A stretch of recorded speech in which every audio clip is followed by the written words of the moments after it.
This session is developing custom PowerBuilder IDE wizards using PowerScript. My name is Roland Smith.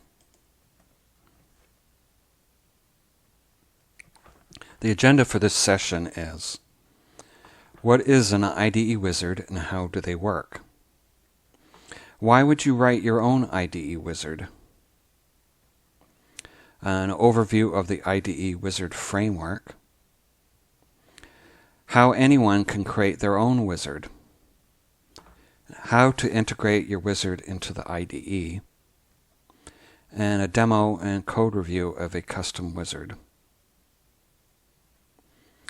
So a little bit about me. I've been using PowerBuilder since version 2, and I'm very active in the user forum.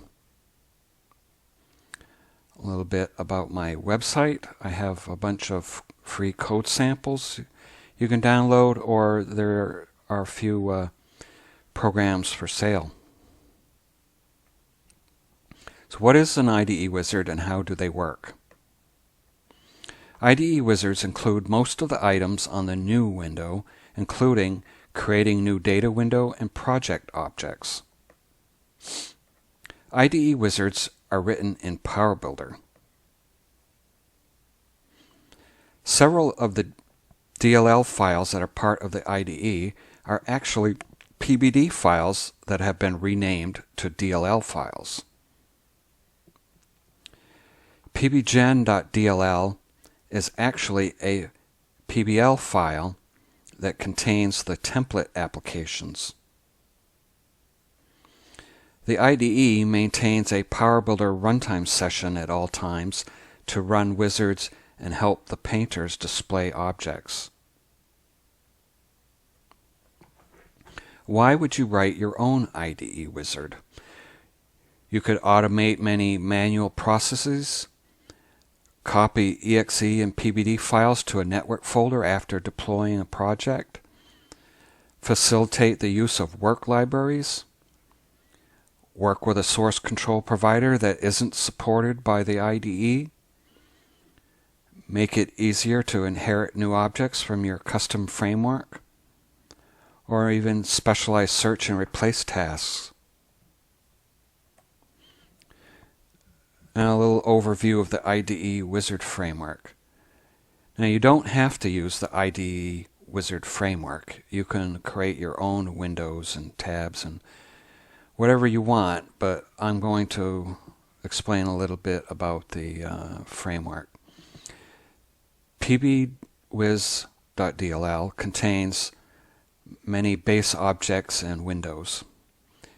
pbadd.dll contains an object with Orca functions, among many others.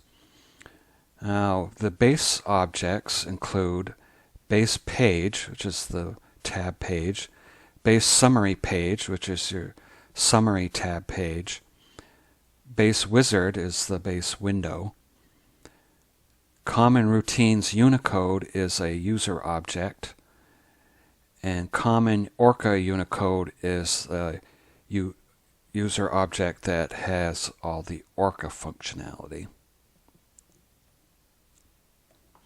Now, how can anyone create their own wizard? First, you need to create a target. Then copy pbwiz.dll and pbadd.dll from the shared PowerBuilder folder into the target folder and add them to the library list. This is done to make it easier to add them to the library list, and if you decide to move the target folder, you won't have to redo the library list. After creating a window, add an open function to the application open event. Now the application open event isn't executed by the wizard system. This is for your development purposes only. So that way you can run the wizard with the run man, do your testing, and then once it's ready and you're productionalizing it, then the IDE will not use the code in the application open event. If you're using the IDE wizard framework, you'll want to inherit the window from base wizard, which is in pbwiz.dll. If you're creating multiple wizards, all the wizard libraries and the ones that are built in are all going to be active at the same time, so you have to beware of duplicate object issues.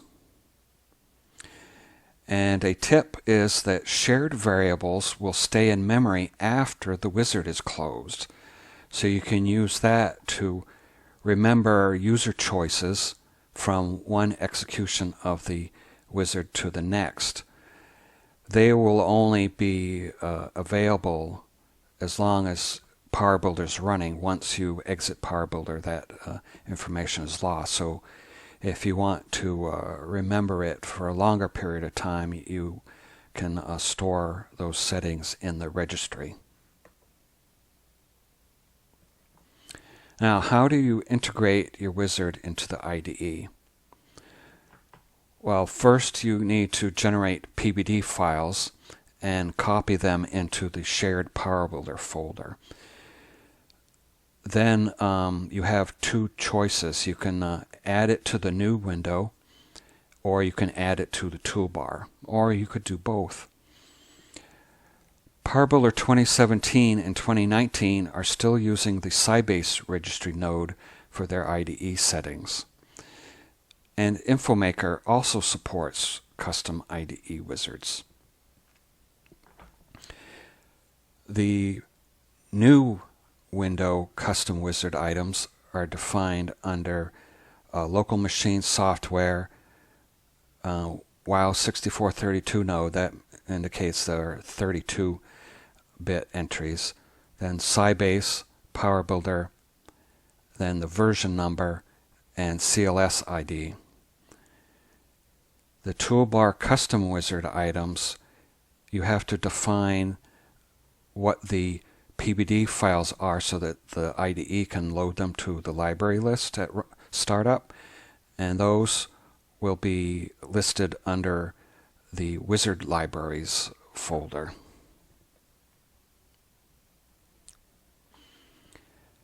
fsetCommon is a function object that the wizards use to create and destroy common routines Unicode. If you wanted to, you could use the normal create and destroy syntax, but the original developers of the wizards decided to put that in a separate function. Now, common routines Unicode has a large number of functions in it. Some of them are fsetCurrentTarget, which sets the current target, fgetCurrentApp, which will return the app name, the app library, and the library list of the current target. fgetTargets for workspace will return information about all the targets in your workspace. And fgenerateGUIDs, and that will generate a GUID ID, which is, as you'll see later, is required for adding items to the new window. fsetOrca is a function object, and that is used to create and destroy common Orca Unicode. And in that object, some of the functions are ofStartOrca, which will start your Orca session. ofsetApplication will set the app name, app library, and library list for the Orca session, so that would be used in conjunction with fgetCurrentApp. ofPBImport object will take a source string and import that object into a Pibble. And ofStopOrca will close the Orca session. And now for the demo. This is the workspace for the demo, and this is in PowerBuilder 2017. This wizard system goes all the way back to the PB6, PB7 time frame. So this information I'm presenting will work with any older version of PowerBuilder you're using. This target here, PB Dev App, is all the libraries that make up the standard wizards. As I mentioned in the PowerPoint, there's a PowerBuilder runtime session going at all times while you're in the IDE, and this is the application object for that. fset common, which I mentioned. There's base objects for quite a few controls. Common routines Unicode, and its ancestor object here. In the earlier versions of PowerBuilder, there's a common routines ANSI, which inherits from it. And here are the base windows, and there's base wizard, which you use to inherit your wizard window. PBADD has common Orca Unicode, fset Orca, which I mentioned before. You'll notice the naming convention they have with the letter K and a number, and that's used to keep different versions of similarly named or same named objects separate. Not certain what the reasoning is for the particular numbers used. PBDWO is all data windows. You can see by the name some of them are having to do with pipelines and project wizards.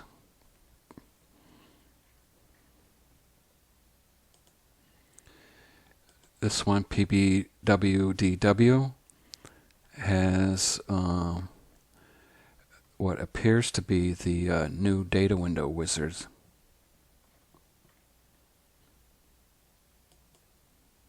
And so on. Generate is a target which I created to show that pbgen.dll is actually a pibble, which is used for the template applications. You'll notice the dollar signs in the object names, and that is used by the wizard to, when it wants to create an object for the resulting application, it pulls the source code out of pbgen.dll,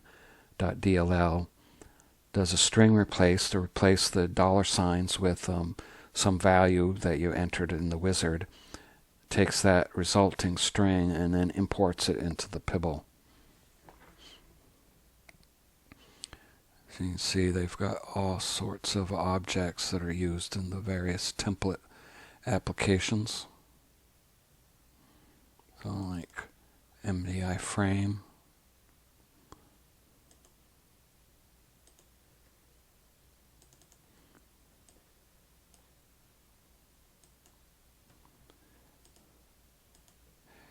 PB compare is a target, or I mean the PB compare target is a wizard I wrote for work, and I'll show you that.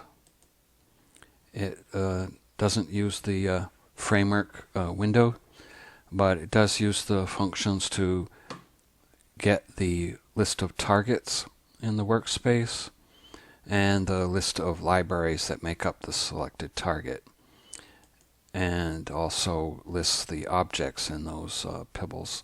And the purpose of this wizard is to compare object between a work library and its home library.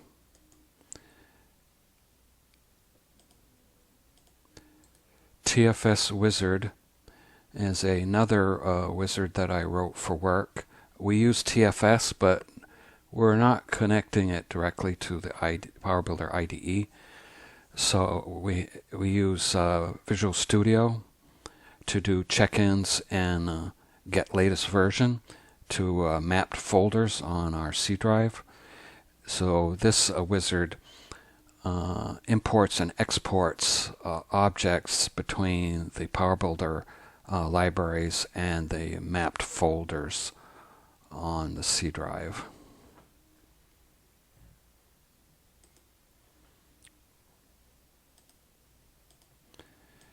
This DW struct is the target which I'm going to use to show how to code a wizard using the framework. Let's run this first. You can see that it has a little image here on the left, and the purpose of this wizard is to convert a data window to a structure, or convert a structure to a data window, and then at the end it imports the created object into the Pibble. So here, see, it has a list of the targets. So I'll go here and choose the library, and there's one data window in there. And then the destination library,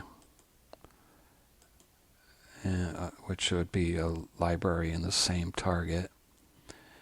And it says set the object name, so it's defaulted that to S underscore, replacing the D underscore. So I go here, and this is the summary tab. And just click finish.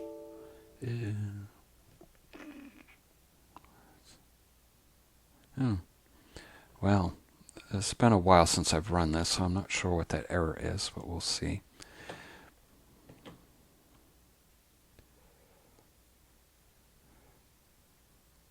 Here I have, well, this function, or this object, is one I wrote, which can be used to auto-width grid data windows, which was added as a built-in feature, I think, in 12.5. Wizard Common is just a whole bunch of common functions that I created, including ones to, for example, this one will add messages to this output pane, and also there's functions for this one here for refreshing the system tree, or after creating a new object, so that you'll be able to see it.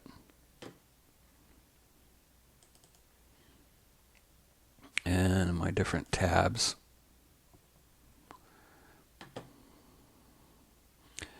There's some events.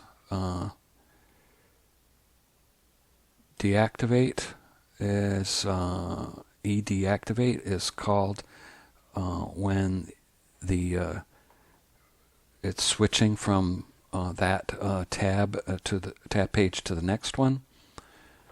And here the IW parent, which is the parent window. There's a function fSaveData, which you can use to save information. It puts it into a data store instance variable in the base window. And let's look at another one.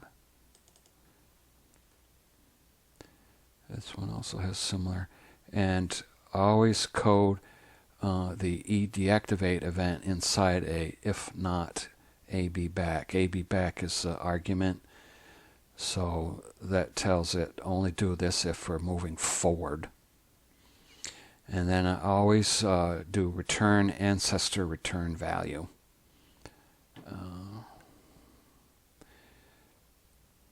That way any the code that's in the event in the base object will get the return code from there. ePost event is the event that's triggered when you first displays the tab. So when you go from tab 1 to tab 2, the ePost event for tab 2 gets executed. So you can see here I've created common routines Unicode local variable, calling fsetCommon to create it. I did a fgetData to get the value of the target name from the window. Now all these values that you use fsetData to remember in that data store, those are the values that are displayed by the summary tab. So the summary tab, you don't have to make any changes to, just inherit an object from it and then it'll be good to go. So I'm doing an fsetCurrentTarget to make the selected target current. fgetCurrentApp returns the app name, app library, and library list here, which I'm storing in instance variables. Then I'm adding the libraries to the this is a picture list box control, and this is the library tab, so I've set the pictures to the library icon. So then at the end I use fsetCommon to destroy the object. And then it goes on to the object tab. So it first goes to the ePost event, and here I'm doing a similar thing. I'm calling library directory EX to get the library list of the selected library. And since this wizard only works with either data windows or structures, I'm using passing in that option instead of dir all. And here I'm using a data window, which is right here. And if I bring that up, the bitmap here uses the bitmap expression. So object bitmap column will have the name of the bitmap, and there's this function here in my nwizard common object, this get object bitmap. You pass in the object type and it returns the name of the bitmap file that's built into the wizard library, so that it'll display the proper bitmap in the list of objects.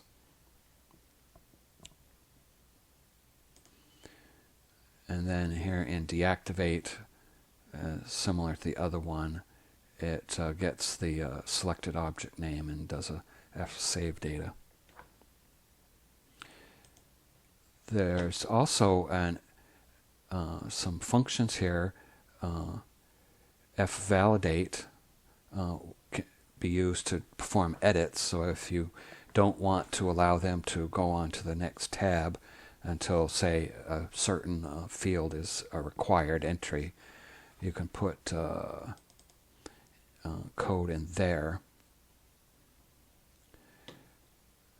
To set the error message, you trigger the eSetError event. And these Boolean variables have to do with whether or not the next button is enabled or not. So here, if there's no error, blanking out the error message and then changing the settings on the buttons. Other functions on the tab is, I haven't done anything with this. I don't know exactly how it works, but it has to do with setting up for to-do list entries. Is last, if you the base summary tab page object sets is last to true, and by default it's set to false, and the window calls this function to determine if it's at the last tab page. Now now you have to tell the window obviously which tab pages to display and in what order. So in the window, while I'm here, I should mention that this bitmap here, you actually have to, if you want to be able to see it during development time, you actually have to have the bitmap file itself. Otherwise, it'll just be blank, and then at runtime you'll see it. So this BMP file, this bitmap, is built into the wizard library, so you don't have to like include it in your generated PBD with a PBR file. It'll take care of that. You only need the BMP at development time. And I actually extracted several of the wizard bitmaps from the DLL files, including this one. The eSetTitle event can be used optionally to customize the window title bar. And then there's some functions that you need to know about, and those include getNextPage, and the base window calls this function to determine what's the next tab page that I need to display. Because all of these tab pages are displayed dynamically. So I have a case statement here, and if AS page is blank, then I return the name of the first tab page object. So then once that's displayed and you click next, this function gets called again, and the value passed in AS page is the name of the tab that it's moving from, and then you return the name of the tab object that it's going to go to.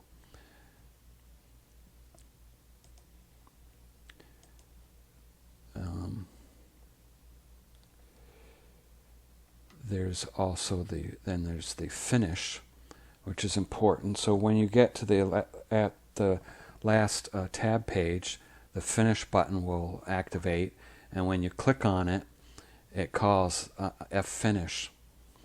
So this is where you put all the code that's actually going to do whatever your wizard's purpose is. So I have a bunch of fgetData calls to get these options out of that instance data store. And since this is a dual purpose wizard, this process tells me whether it's data window to structure or structure to data window. And I have two functions which I created to perform either result. And then this finvokePainter is a function object in the wizard libraries, which is used to oh, actually, let me take that back. It's a function of the base window, and it's used to open a object in its painter. So let me look at these other functions. There's also, I believe there's a validate. No, all the validate functions are on the tab pages. So here is the function which creates a data window syntax from a structure object. So I'm setting up my common routines, getting the current target and the application information, and I'm building the data window source code, and then using these the find class definition and related functions and structures.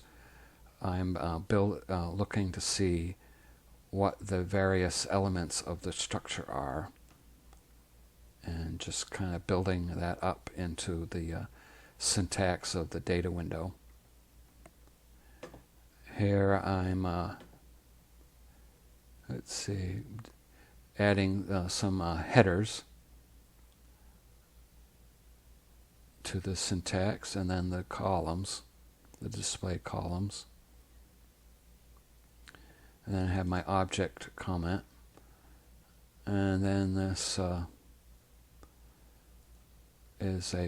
this library import is a function in my NWizard common, which I just used to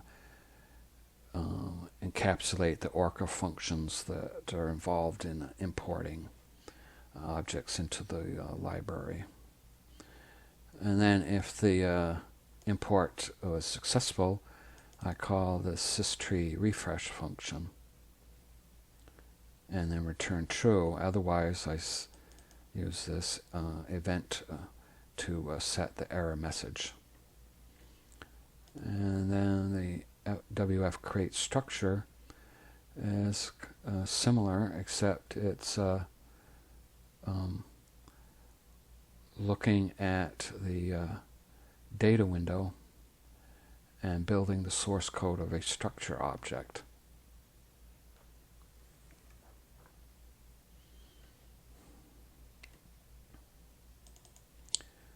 Now, let's see if we can figure out what that abort was all about.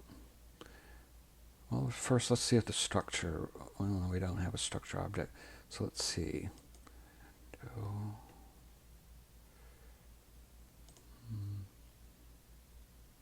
Actually, let me just do the one in here.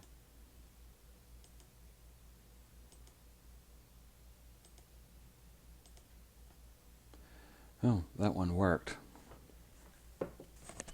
So if you can see here, I ran the wizard and it generated this new structure object from D library directory and called it S library directory. And it's got the elements match the elements of the columns in the data window object.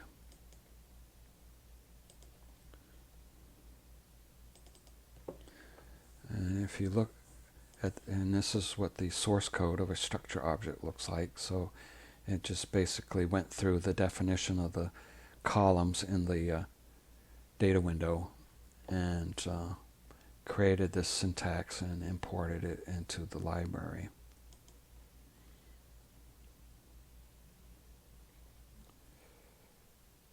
Let's see if I run the other one, structure to data window,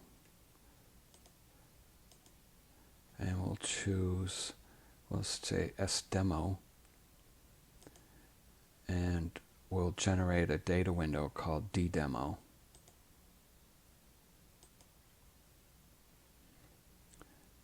Now you can see the when it did this, the toolbars are a little haphazard. That won't happen when you're running it in a deployed fashion. That's just something that happens occasionally when using runman and the opening objects in their painters. But you can see that here it's created the columns that match the S-demo structure.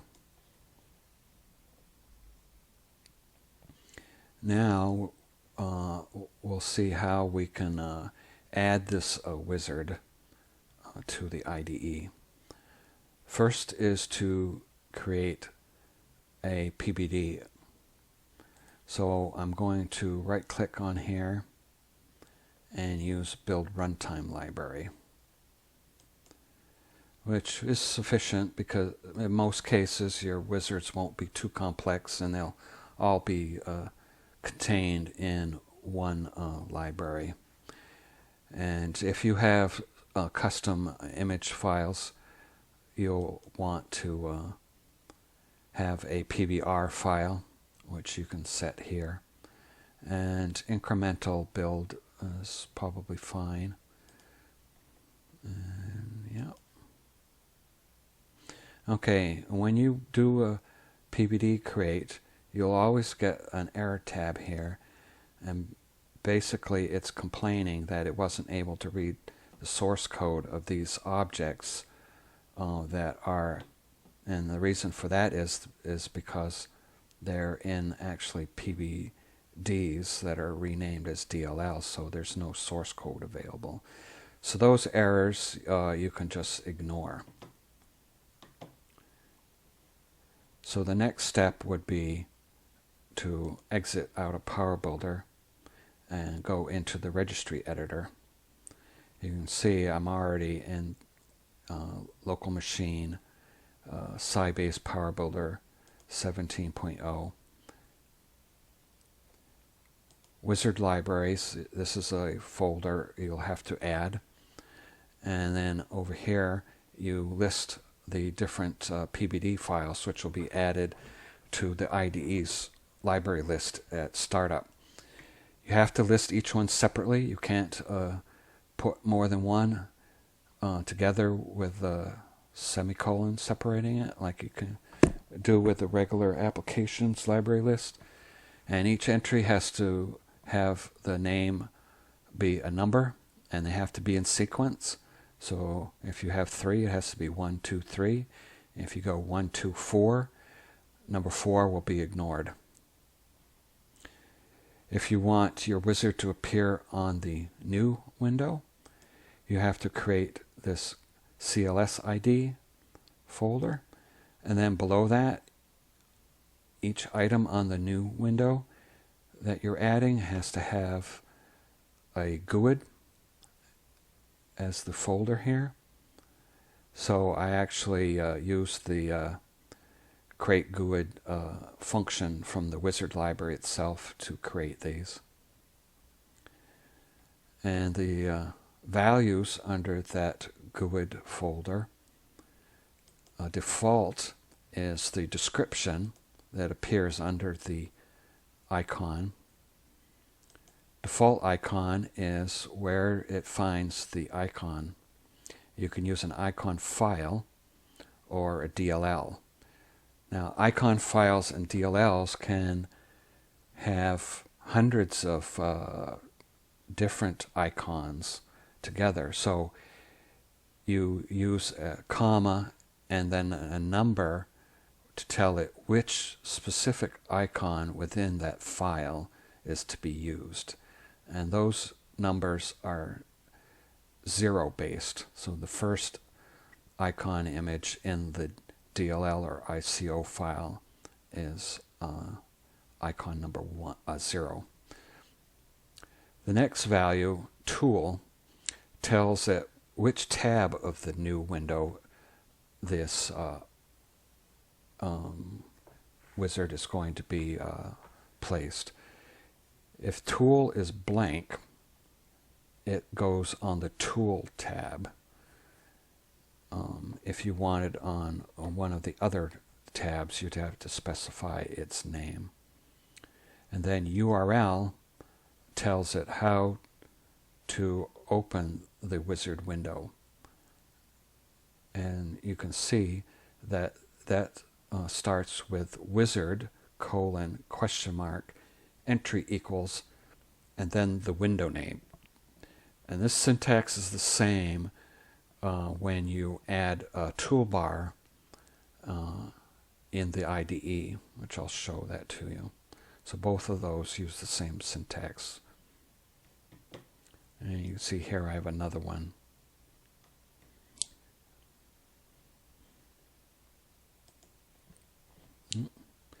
Now let me bring PowerBuilder back up.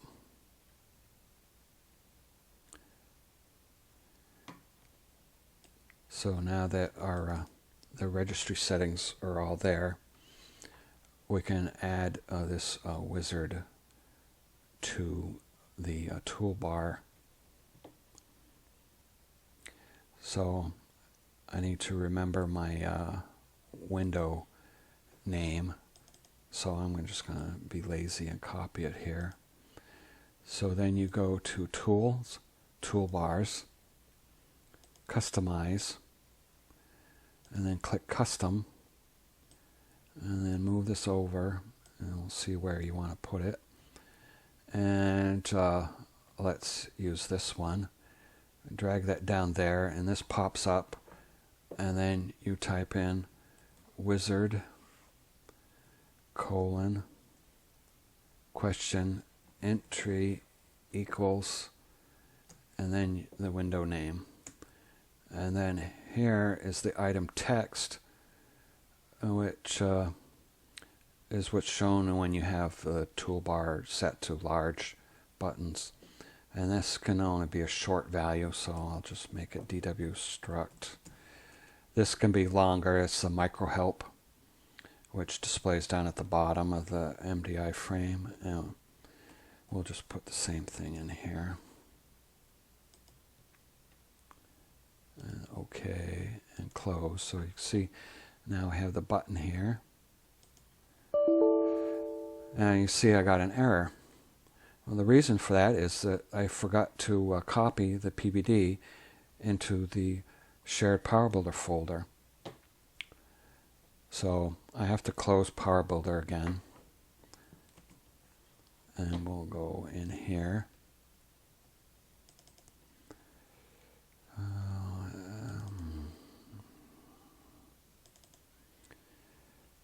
Here's my PBD.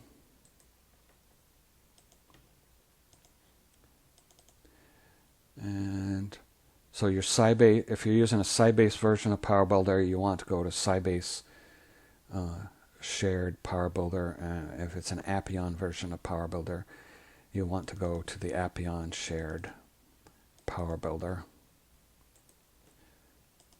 Paste in your PBD file. Now I can start PowerBuilder back up again.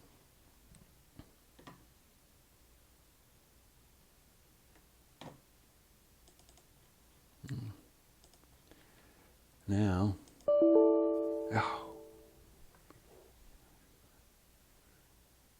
it's not supposed to do that. Oh, you know what? I forgot to actually add it to the wizard libraries.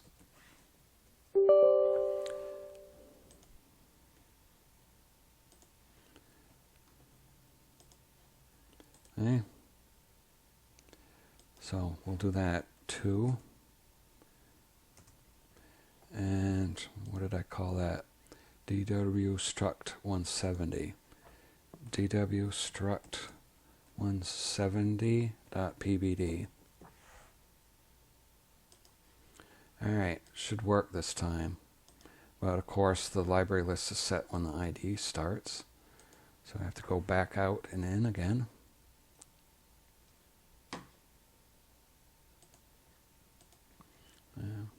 Alright. There we go.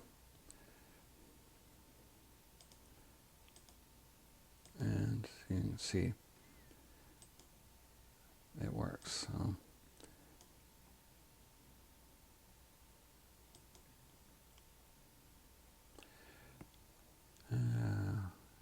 Yeah, you can see that my images for the structure object appear to be from older version of PowerBuilder. So I'll show you how that why that is and how you can fix it.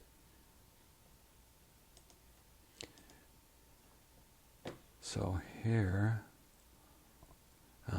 yes, it's the data window. So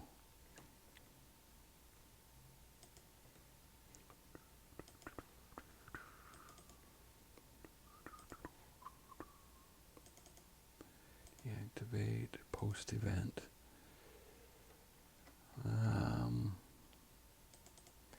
Yeah, see this function here is returning the wrong value. So, object bitmap. See, I wrote this function in an earlier version of PowerBuilder, but didn't update it. So these are the names of the bitmap files that are built in for earlier versions of PowerBuilder, but as you know, PowerBuilder 2017, they introduced new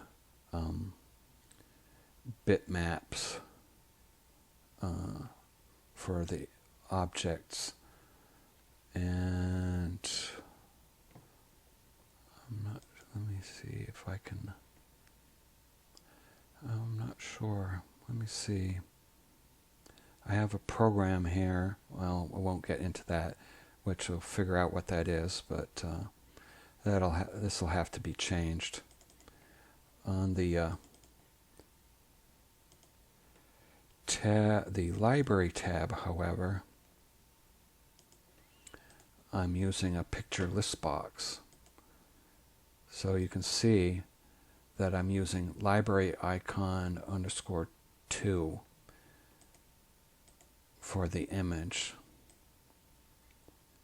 whereas for older versions I would use, there we go here, library list 5, or this one, library 5, or if it was before 10.5, you'd use library.